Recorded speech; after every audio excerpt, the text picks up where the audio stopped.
Halo, kita ketemu lagi dan dalam video kali ini saya akan mencoba mengupas mengenai permasalahan perjanjian.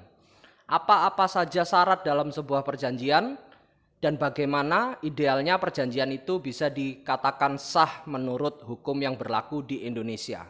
Di Indonesia, mengenai perjanjian diatur khusus dalam Kitab Undang-Undang Perdata ada di dalam pasal 1320.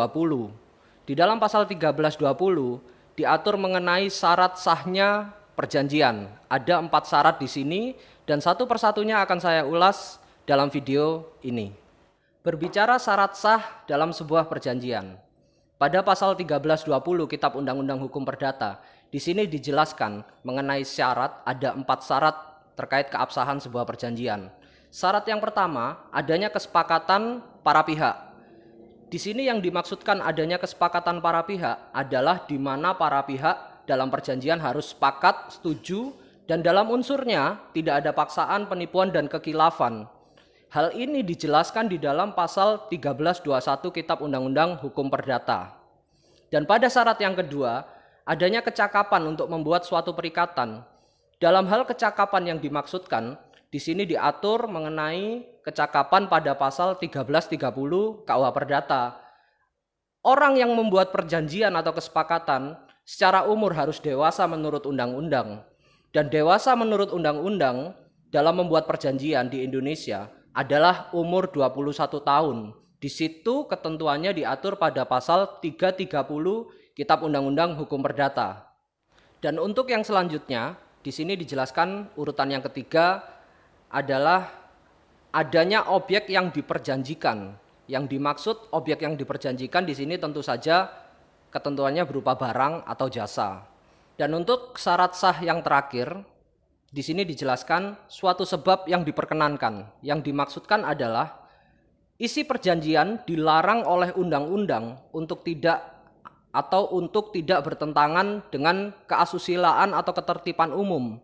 Hal ini diatur lebih rinci di dalam pasal 1337 Kitab Undang-Undang Hukum Perdata. Oke, itu tadi adalah seputar syarat sah perjanjian menurut Kitab Undang-Undang Perdata pasal 1320. Dan selanjutnya muncul pertanyaan di masyarakat.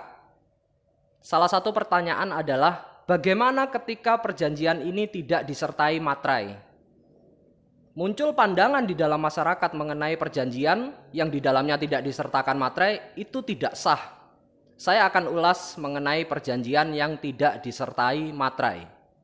Oke, kita berbicara materai. Materai di sini diatur dalam Undang-Undang Nomor 13 Tahun 1985.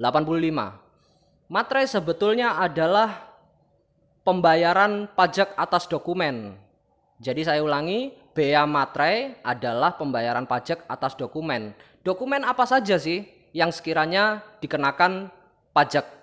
Di sini dijelaskan akte-akte notaris termasuk salinan, akte-akte yang dibuat oleh pejabat pembuat akte tanah termasuk rangkap-rangkapnya, dan semua surat yang di dalamnya memuat jumlah uang, misalnya surat-surat berharga dan efek. Jadi ketika berbicara materai, dikaitkan dengan perjanjian, di sini tidak ada kaitannya karena perjanjian sendiri diatur detail dalam KUH Perdata pasal 1320 beserta syarat-syaratnya yang tadi sudah saya jelaskan. Dan bagaimana dengan perjanjian yang tidak disertai dengan materai? Perjanjian yang tidak disertai dengan materai ini tidak bisa dijadikan alat bukti dalam hukum administrasi negara, contohnya di persidangan. Terus muncul pertanyaan lagi, bagaimana ketika perjanjian ini sudah terlanjur dibuat dan tidak disertakan materai? Ada solusinya. Ketika kita berbicara perjanjian yang sudah dibuat dan tidak disertakan materai, perjanjian ini bisa dibawa ke kantor pos untuk dimateraikan, atau dengan bahasa yang umum di kalangan praktisi hukum, perjanjian ini bisa dinaseglen. Tempatnya di mana? Tempatnya ada di kantor pos. Perjanjiannya dimateraikan di sana dan biayanya tidak seberapa mahal kok. Oke, dari semua penjabaran yang sudah saya jabarkan, bisa saya simpulkan bahwa perjanjian diatur dalam pasal 1320 Kitab Undang-Undang Hukum Perdata yang di dalamnya memuat 4 syarat.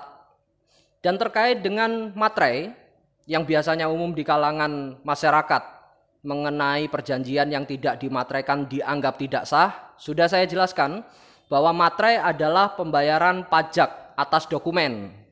Terkait perjanjian yang dibikin dan belum dimateraikan, tidak usah pusing ketika dibutuhkan menjadi alat bukti dalam proses persidangan, bisa dimateraikan di kantor pos.